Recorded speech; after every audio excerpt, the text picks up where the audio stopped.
Continuamos con el siguiente módulo 5, y permítanme presentar al expositor, el doctor Humberto Soto de la Rosa, de nacionalidad mexicana. Es oficial de Asuntos Sociales de la Unidad de Desarrollo Social de la sede subregional de la CEPAL en México. Es especialista en desarrollo social y desarrollo sostenible, enfocado en la medición de la pobreza y la desigualdad, empleo y protección social con un enfoque de derechos. Sus áreas de experiencia incluyen grupos demográficos, integración socioeconómica regional y seguimiento de la Agenda 2030. Tiene un título de licenciatura en actuaría del Instituto Tecnológico Autónomo de México, así como maestría y doctorado en ciencias de la Universidad Nacional Autónoma de México.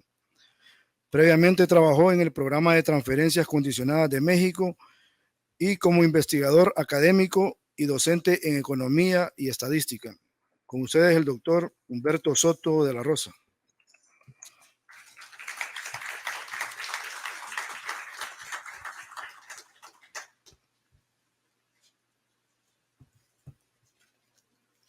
Muchísimas gracias. Buen día tengan todas y todos ustedes. Vamos a acomodar un poco esto. Listo.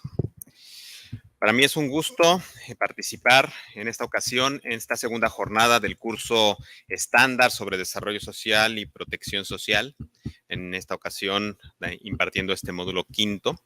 Agradezco mucho la invitación que nos hace la Secretaría de Desarrollo Social, la CEDESOL, en particular al Centro Hondureño para el Estudio de Políticas de Estado en el Sector Social, CHEPES, porque nos parece muy relevante, como ya lo ha mencionado mi colega que me antecedió, esta capacitación, este traslado de información. Lo que nosotros hacemos es, con mucho gusto y compromiso, trasladar una información que hemos compilado a nivel regional, de experiencias, de políticas públicas, de programas que les puedan servir a ustedes a nivel nacional. Y es así como pues iniciaremos planteando primero una introducción en vínculo con lo que se ha venido planteando previamente. Voy a poner el tiempo para controlarnos. Nada más, un segundito. Listo, ahí estamos. Muy bien. Entonces, ya nos ha venido planteando en el módulo anterior la idea de tener en mente el universalismo sensible a las diferencias en la implementación de las políticas públicas, particularmente de las políticas de desarrollo social, protección social. Cuando hablamos entonces de un universalismo sensible a las diferencias, cabe la pregunta, ¿qué diferencias? Después nos plantearon también la idea de que hay que ir a buscar estas brechas, estas diferencias para atenderlas. ¿Cuáles brechas? ¿En quién se dan estas brechas? ¿Dónde están? Y finalmente, reflexionar sobre cómo vamos a cerrar esas brechas. En ese sentido, reiterar que la CEPAL ha venido trabajando desde hace ya varios años con una visión que conjuga la idea de analizar el qué, la problemática, pero también los cómo, las soluciones. Y la pregunta final, pues, ¿es la protección social un medio para esto? Para lograr cerrar estas brechas del universalismo sensible a las diferencias. Muy bien, entonces vamos a trasladar muchos de estos conceptos a cuestiones ya más pragmáticas durante la sesión de ahora. Primero, voy a retomar los marcos, los enfoques conceptuales que ya se han venido planteando.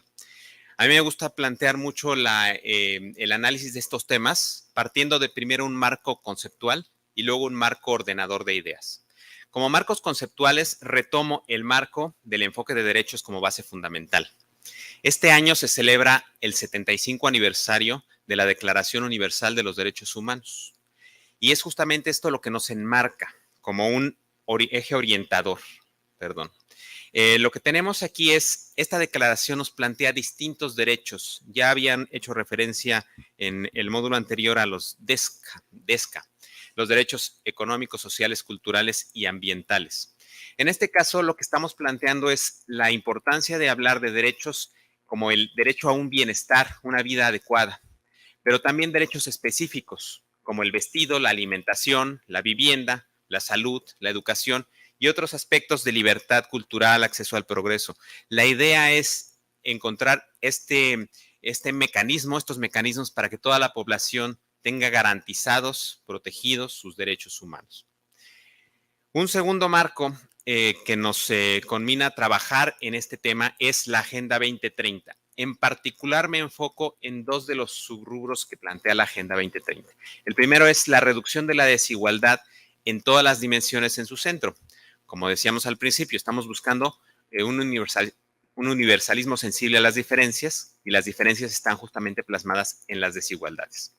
Por otro lado, la idea que se enmarca también se alinea con los derechos humanos de no dejar a nadie atrás, que nadie esté exento del progreso y de los alcances del desarrollo, y particularmente una mención a que hay que buscar alcanzar a los más rezagados primero.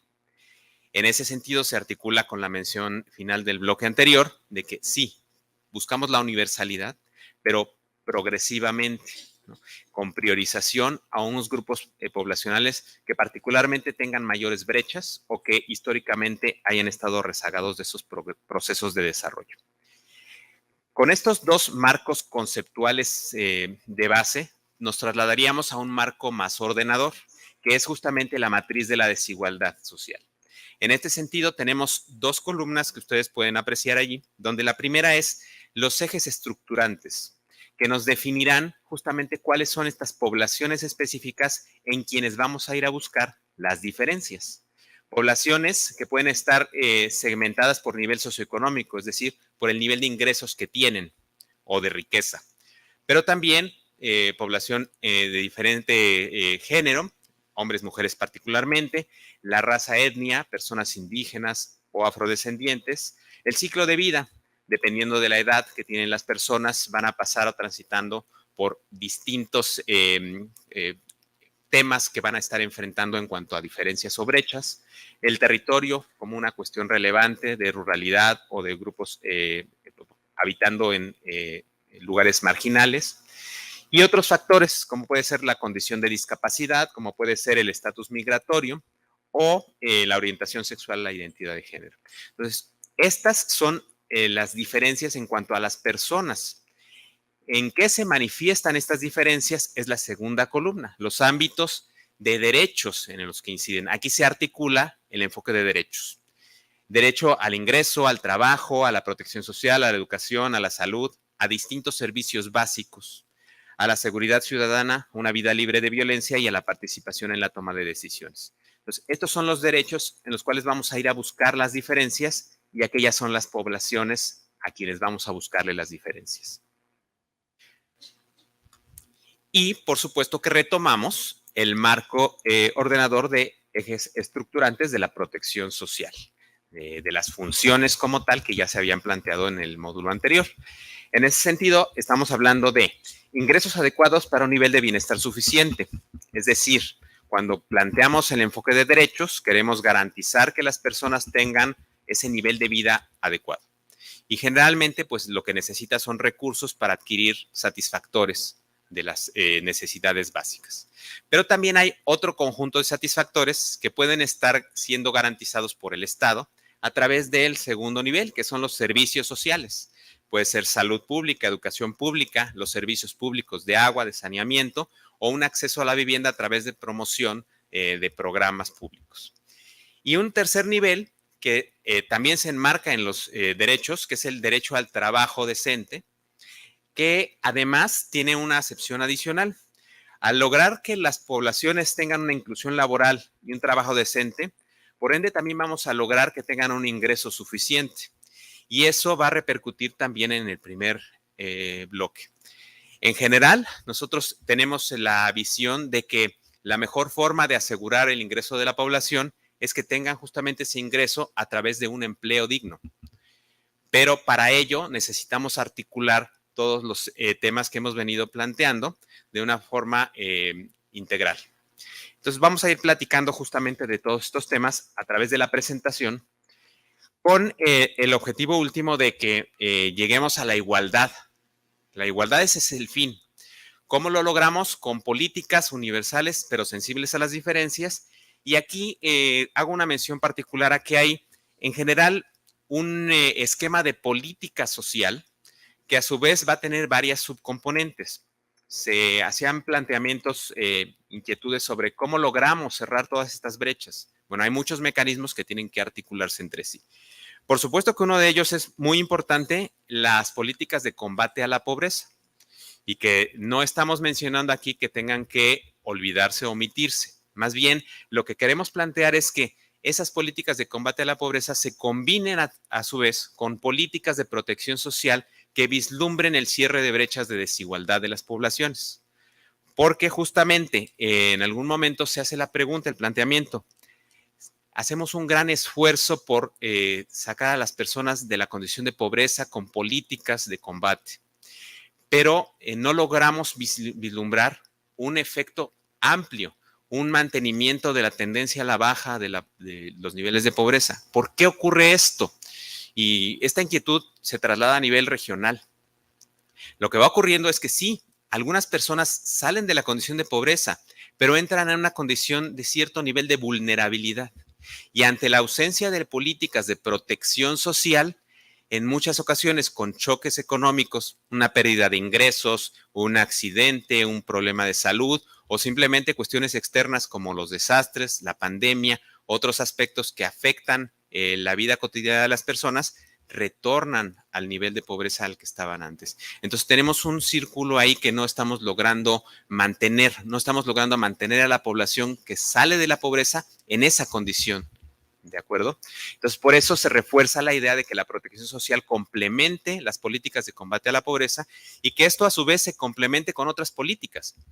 Si, por ejemplo, logramos una población que tenga un mayor nivel de educación con políticas de protección social o de combate a la pobreza, ¿esa población accede realmente a mejores empleos? ¿O lo que logramos es poblaciones pobres más educadas? Entonces, este tipo de cuestiones hay que estarlas reflexionando, ¿ok? Entonces, ahí enmarcamos el tema de la protección social. Y por supuesto, al estar buscando entonces estas diferencias, vamos a buscar qué ocurre en distintas subpoblaciones. Entonces, vamos a empezar con el análisis del ciclo de vida. Aquí lo que estamos planteando es que las diferencias que ocurren en las distintas etapas del ciclo de vida se manifiestan a través de brechas de desigualdad en distintos derechos.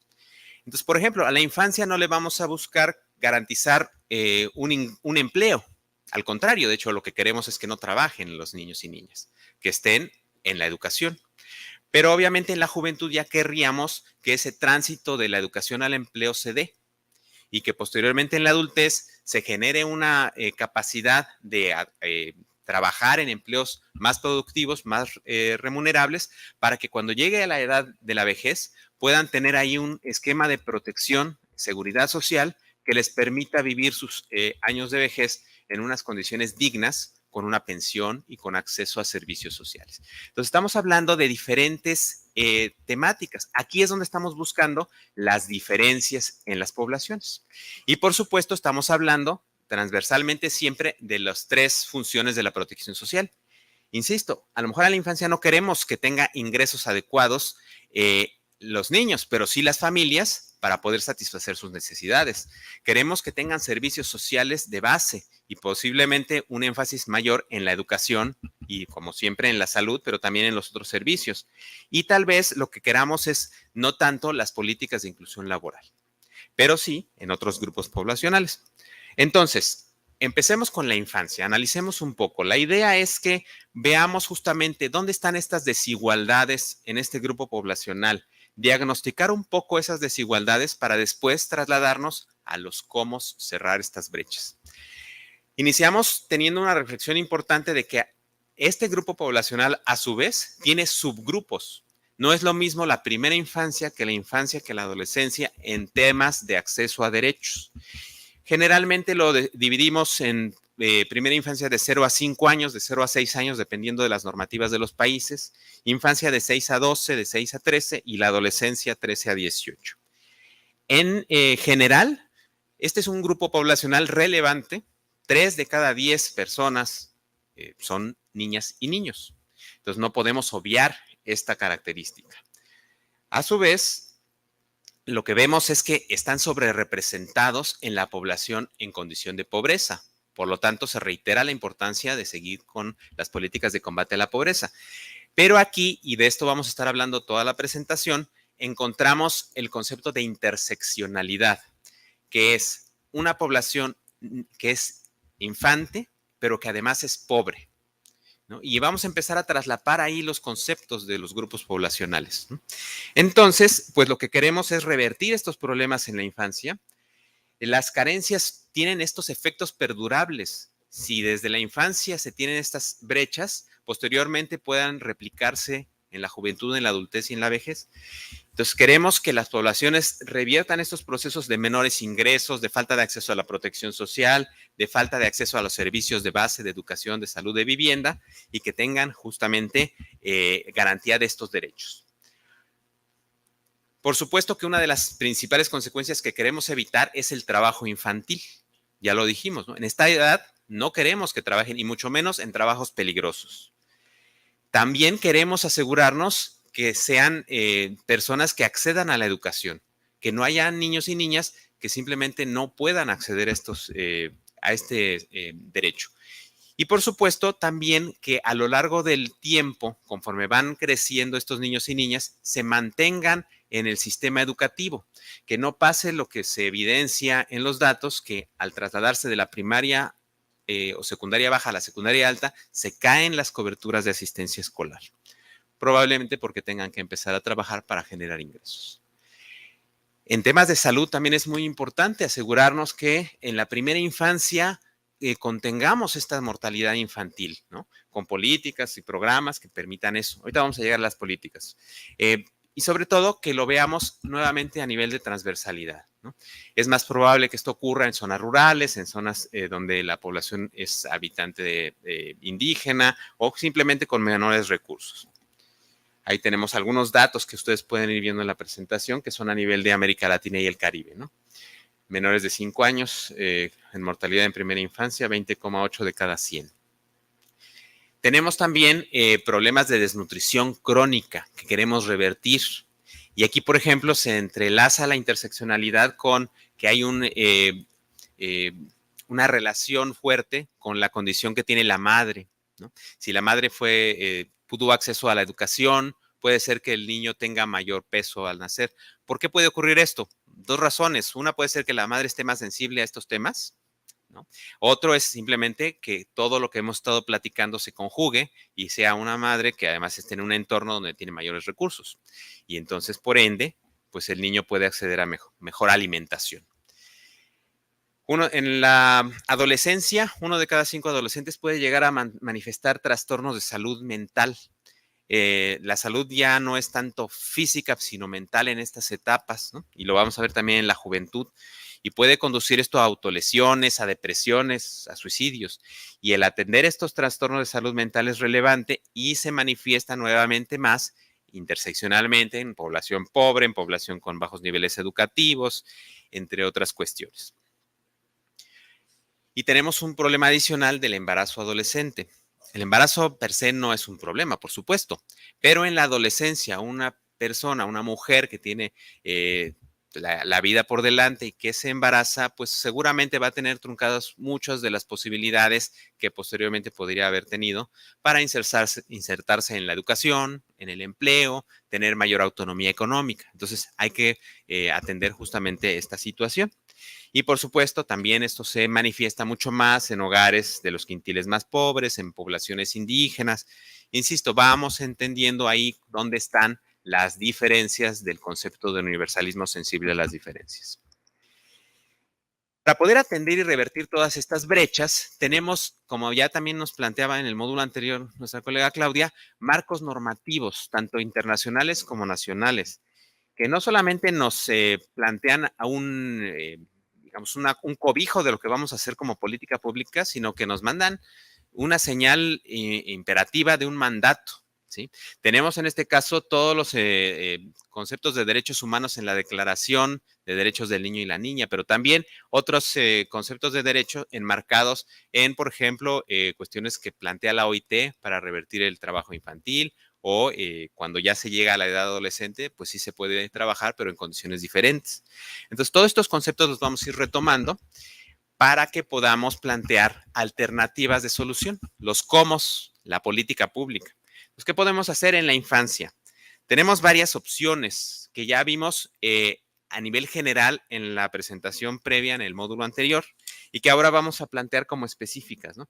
Por supuesto, el combate a la pobreza es importante, erradicar la pobreza, pero conjugarlo con acceso a servicios sociales básicos, de vivienda, de salud, en general un sistema de protección social que se enfoque en la niñez para que se puedan revertir estas brechas.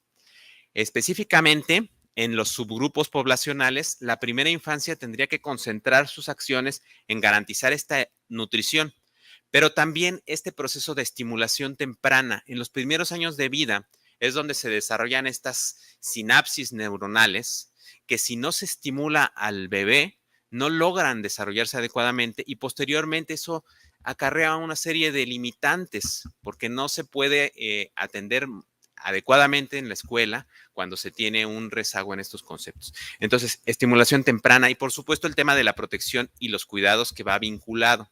Ya se ha planteado un poco al respecto en el módulo anterior. En cuestiones de políticas específicas, hay que poner énfasis en la protección a la población embarazada, ¿no? A las mujeres embarazadas para que puedan a su vez transmitirle los alimentos adecuados al bebé y por supuesto cuando son lactantes. Y también reforzar este proceso de alimentación de nutrición en la primera infancia. También tenemos políticas enfocadas más ya a la infancia. Aquí, pues obviamente el tema educativo es prioritario, conjugado con los temas de salud. Salud que viene acompañada a su vez con el tema de la seguridad alimentaria, salud y nutrición. Políticas que podemos utilizar en materia de protección, promoción social, la garantía de esta inserción escolar. ¿Y cómo podemos lograrlo? Particularmente, pues hay programas de becas, transferencias monetarias que pueden ayudar a evitar, ¿no?, que el niño entre a un sistema laboral o a un mercado laboral para dejar de atender la cuestión educativa, ¿no? Obviamente por necesidad. En la adolescencia, como ya habíamos planteado, pues se cae mucho la atención, la asistencia escolar, la cobertura escolar, y sabemos que eso conducirá a que haya menor capacitación después para trabajar en empleos más productivos. Entonces, pues la educación técnica o superior, ¿no? ¿Cómo logramos hacer esto? Pues tal vez también con becas, retención escolar. Entonces, si se fijan, ya estamos concretizando un poco más la visión de las políticas de protección social que se plantearon en el módulo anterior a grupos poblacionales específicos. Es un hilado más fino, donde podemos identificar qué políticas pueden ser implementadas para qué grupos poblacionales. ¿Cómo sabemos cuáles son las óptimas? Bueno, tenemos que hacer este diagnóstico también fino de qué población requiere qué políticas. Vamos a ir entonces transitando por otros grupos poblacionales, primero por ciclo de vida y después por grupos vulnerables. Voy a ir un poco más ágil ya en este punto, es la misma estructura, pero vamos con contenidos diferentes. Entonces, en la juventud, ¿cuáles son las brechas de desigualdad, esas diferencias que en la juventud se manifiestan? Sabemos que una cuarta parte de la población está en este grupo etario. Entonces, uno de cada 4 personas son jóvenes y necesitamos invertir en ellos para poder revertir los problemas de desigualdad. Sabemos también que una gran parte de esta población no accede al nivel terciario de la educación.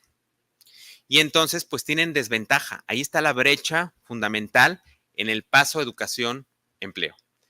Y por supuesto que en esta transición hay también un grupo de población que ni siquiera accede ni a la educación ni al empleo.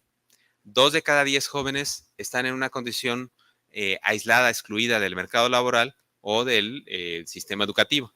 De ellos, generalmente uno de esos 2 personas son mujeres, niñas, adolescentes que después se trasladan a la juventud y que se dedican exclusivamente a las labores de cuidado no remunerado, truncando esas posibilidades de una autonomía económica futura. También hay esta consecuencia de que al no tener una educación formal más elevada, pues al momento de acceder a los empleos, se accede a empleos más precarios porque se carece de estas competencias laborales. Y esto ocurre generalmente también con la interseccionalidad más, por ejemplo, en zonas rurales. En temas de salud, pues también la idea es justamente tener mayores servicios de salud. Desafortunadamente la juventud no accede muchas veces a estos servicios. Hay una visión a veces que se traslada así muy general de decir, bueno, los jóvenes, las jóvenes son fuertes, son jóvenes. no necesitan tantos servicios de salud, pero se sabe ya con la información que se tiene que sí hay algunos problemas que se requiere atender en la juventud, particularmente la salud mental, ¿no? Sabemos que el suicidio es una causa importante de muerte entre los jóvenes y entonces queremos revertir estos problemas. ¿Y cómo lo podemos hacer? Pues con acceso a servicios de salud. Pero si de por sí el joven no tiene acceso, la joven, a estos servicios, pues no va a poder ser atendido. Entonces, ¿cómo podemos revertir estas cuestiones? El marco normativo de la juventud que tenemos a nivel regional disponemos de una Convención Iberoamericana de Derechos de la Juventud, que nos enmarca ya algunas orientaciones sobre qué compromisos podemos tener en materia de derechos. Y por supuesto, pues tenemos algún bagaje ya de las políticas, insisto, que se han implementado en otros países, en otras regiones, y que podemos retomar algunas ideas de allí. Por ejemplo, la ampliación y la retención en la educación con calidad educativa. La capacitación e inserción laboral, ese tránsito de la educación al empleo con regulación además para empleos dignos de la juventud. Muchas veces vemos que sí, le dan al empleo al joven, pero un empleo mucho más precario que a los demás, ¿no? Y por supuesto que también la promoción y el acceso a la salud, particularmente salud mental y en estos grupos de edad también salud sexual y reproductiva. Ejemplos de políticas públicas. También se puede trasladar el esquema de becas a este grupo poblacional para retención educativa. Pero en este contexto ya nos trasladamos a una población que ya es autónoma. Y entonces, ¿en qué van a hacer uso de esas becas? A veces también es necesario dar una educación financiera para que se dé un buen uso de estos recursos. Y por supuesto que también enmarcado en la educación digital, que es fundamental. Otros esquemas en la cuestión de la inserción laboral, ¿no? La primera era una cuestión más de servicios sociales de base que en la educación. Esta es una cuestión de inserción laboral. ¿Cómo logramos que los jóvenes y las jóvenes se empleen en un mercado laboral competente, competitivo? Pues con programas de pasantías. Hay muchas experiencias donde se puede financiar temporalmente el ingreso de las y los jóvenes a una empresa, ¿no? Para que posteriormente la empresa ya les dé la continuidad. Así ganan experiencia. Otros modelos son la educación dual, donde no solamente es que la empresa contrate a los jóvenes, sino que hay muchas empresas que simplemente reciben personas que van a capacitar específicamente en lo que van a hacer, ¿no? Entonces aquí ya tienes una capacitación incluso en el trabajo, que se le llama. Y particularmente enfocarse a otros grupos poblacionales. Por ejemplo, si vemos que las mujeres tienen una desventaja, pues capacitación laboral específica a las mujeres jóvenes. Acciones afirmativas.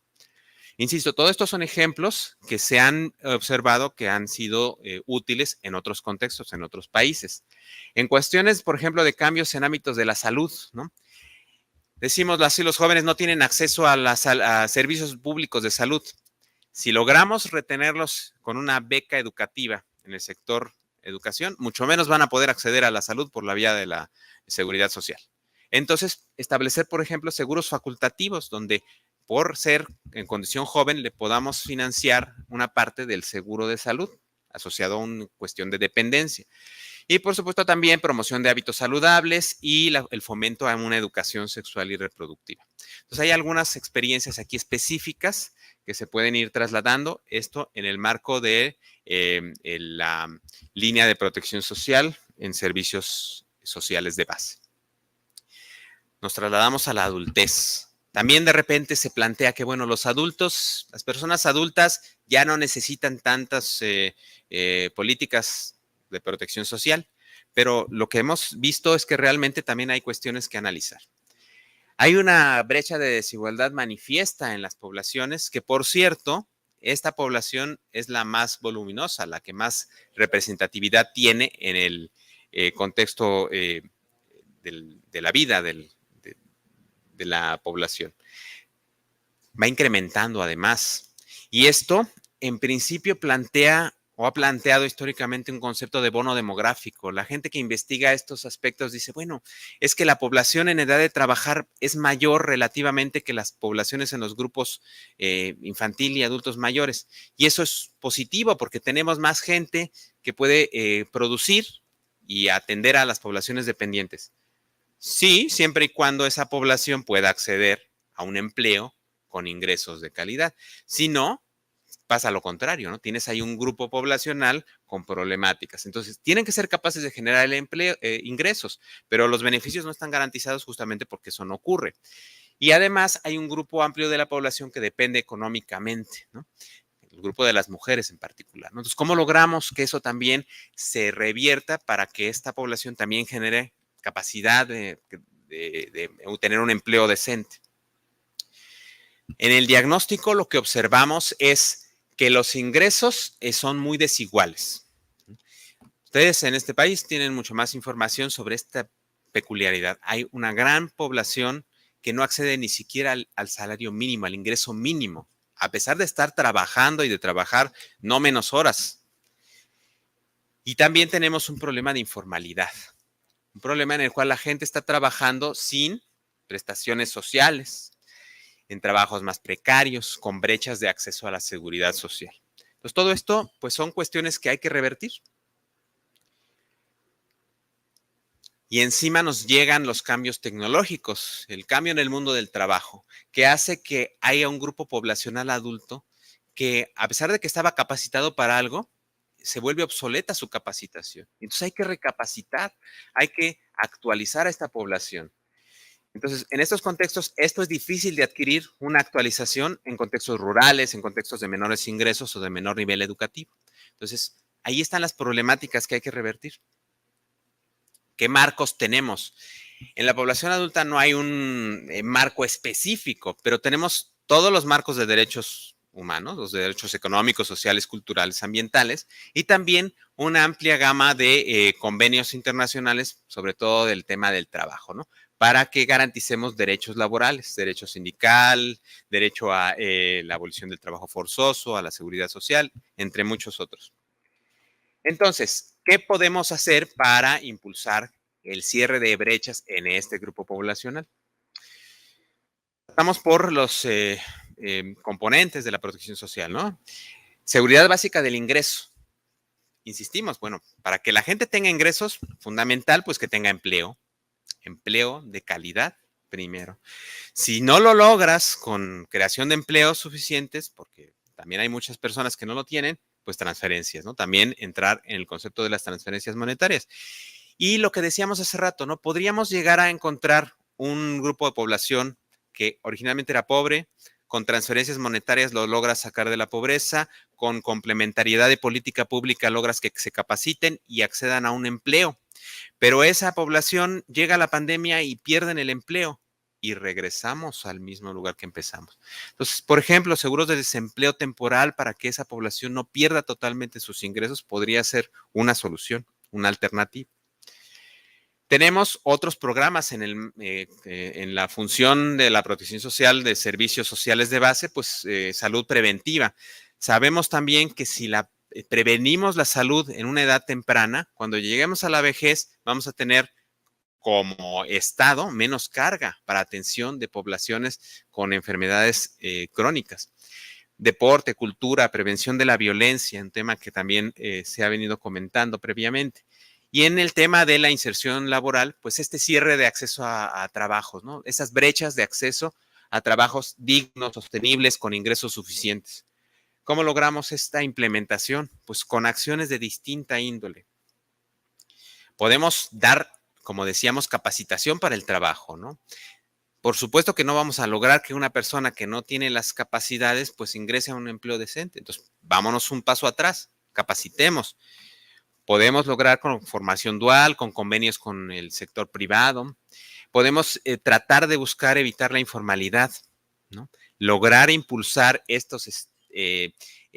pues estas leyes que ya existen para que se dé más certidumbre laboral, fiscalización, ¿no? Entonces, aquí hay regulación, normativa, legislación y fiscalización.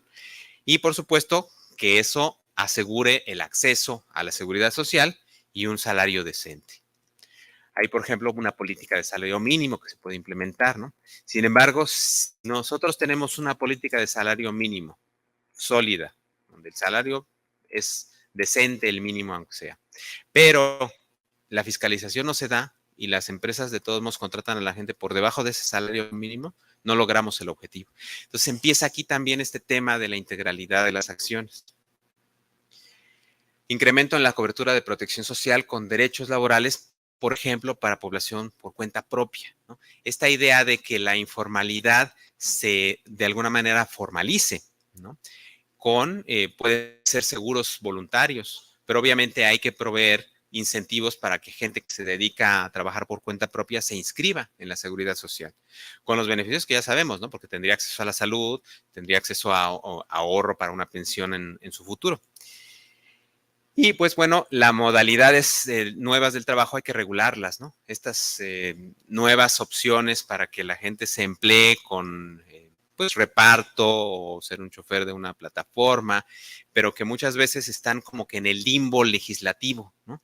No hay normativas y entonces pues se contratan, pero las empresas buscan a veces pues dar las menores prestaciones posibles, ¿no? Entonces asegurar que tengan esas prestaciones y en general a la población por este cambio tecnológico del mundo del trabajo que pierde sus capacidades o se vuelven obsoletas, pues políticas de actualización y de capacitación. Llegamos a la vejez. En la presentación, afortunadamente, todavía nos falta alguna edad, pero es muy importante atender este grupo poblacional. ¿Qué es lo que ocurre con los adultos mayores? Primero empezamos con la delimitación etaria que ya no es tan clara. A veces se plantea de 60 y más, a veces de 65 y más, depende de la legislación nacional, pero hay que asentarlo en una legislación.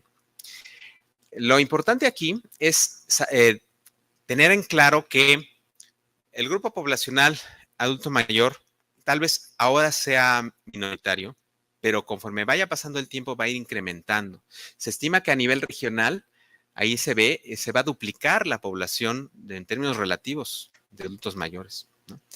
De 13% a 26% para el 2050. Y hay que prevenirnos. Sabemos que Honduras tiene una transición demográfica, digamos, rezagada en el sentido de que todavía no llegan a esta evolución de más adultos mayores, pero van a llegar, como todos los países. Y en este contexto lo que observamos son muchas brechas de desigualdad. A nivel regional, 1 de cada 4 adultos mayores de 60 años no tiene pensión. Se tienen más posibilidades de tener inseguridad económica en la vejez, ¿sí? Y tampoco acceso a servicios de salud. En un contexto donde las enfermedades no transmisibles incrementan por sobre las transmisibles y empiezan las neoplasias, la diabetes, el cáncer, las enfermedades respiratorias, etcétera. Y todo esto es un círculo vicioso con la pobreza porque se enferma la persona y no puede generar ingresos, ¿no? Aquí, por ejemplo, no estigmatizamos el tema de que los adultos mayores puedan y quieran trabajar. En la medida en que estén sus posibilidades, está bien, pero que sea opcional, no obligatorio porque no tienen una pensión o un recurso garantizado. Entonces, bueno, lo que vemos en los adultos mayores además es que cada vez más se requiere servicios de cuidados. Llega un momento en que la población adulta se vuelve más dependiente, pero esos servicios de cuidados no son suficientes a nivel público o no los pueden pagar las personas. Y entonces recaen en las familias, particularmente en mujeres. ¿Y cómo logramos revertir estos procesos también, no? O sea, ¿podríamos incrementar la capacidad de un servicio de cuidado en otros contextos? Pues bueno, hay un marco normativo también regional que nos puede orientar, que es instrumento de la Convención Iberoamericana para las Personas Adultas Mayores, sobre los derechos para las personas adultas mayores, que nos establece los objetivos reiterativamente de proteger, promover, respetar, garantizar los derechos humanos y que nos orienta a plantear ciertas políticas. Por ejemplo, en la función de la protección social relacionada con la seguridad básica del ingreso, podemos plantear estos esquemas de sistemas de pensiones articulados, donde se complemente el sistema contributivo con el sistema no contributivo, que insisto, ya se ha platicado bastante en el módulo anterior. Transferencias gubernamentales directas, que se enfoquen tal vez en principio progresivamente a casos específicos, ¿sí? Poblaciones, por ejemplo, que ya no pueden trabajar por una cuestión de condición de discapacidad o en algunos contextos hemos visto este tipo de cuestiones. Mujeres que dedicaron toda su vida al cuidado, nunca trabajaron, nunca cotizaron a un sistema, pero me corrijo en lo que acabo de decir. ¿Nunca trabajaron? A veces se trabaja mucho más acá, ¿no? Por supuesto que trabajaron en trabajo no remunerado, y no reconocido. Y a veces, dependen de una persona que ya no está y entonces se quedan en un limbo total, ¿no? Entonces, una priorización, por ejemplo, para mujeres en esas condiciones podría ser parte de los procesos graduales de implementación de estos sistemas de pensiones. Acceso a la salud. Sabemos que por la misma cuestión, como no se tiene cotización en la edad adulta, pues tal vez no se tiene acceso al Instituto Hondureño de Seguridad Social y no tienes una salud pública garantizada. Entonces, ¿cómo lograr para que la gente con políticas acceda a esta gratuidad o por lo menos a subsidios para que se atiendan de la salud? Y por supuesto, el tema de cuidados de largo plazo. Aquí hago un énfasis en que este tipo de propuestas puede ser de un ganar-ganar. Si la población que actualmente realiza las funciones de cuidado se profesionaliza, ya saben realmente lo que implica, ¿no? Ya lo hacen. Una profesionalización con especialización en aspectos específicos del cuidado y que esa población se pueda a su vez enrolar en un sistema público de cuidado que se implemente, pues se generan empleos. Estamos haciendo una política de muchas posibilidades para atender distintas problemáticas en el país. Y esos empleos pues pueden también a su vez generar beneficios para otras poblaciones. También se puede dar esos subsidios o exención de pago a algunos grupos poblacionales en edad adulta mayor para acceder a estos servicios públicos de cuidado. Hay un tema también de certificaciones que puede ser relevante, ¿no? Estas poblaciones, ¿cómo se pueden certificar para ser cuidadoras? Insisto, la idea es ver este tipo de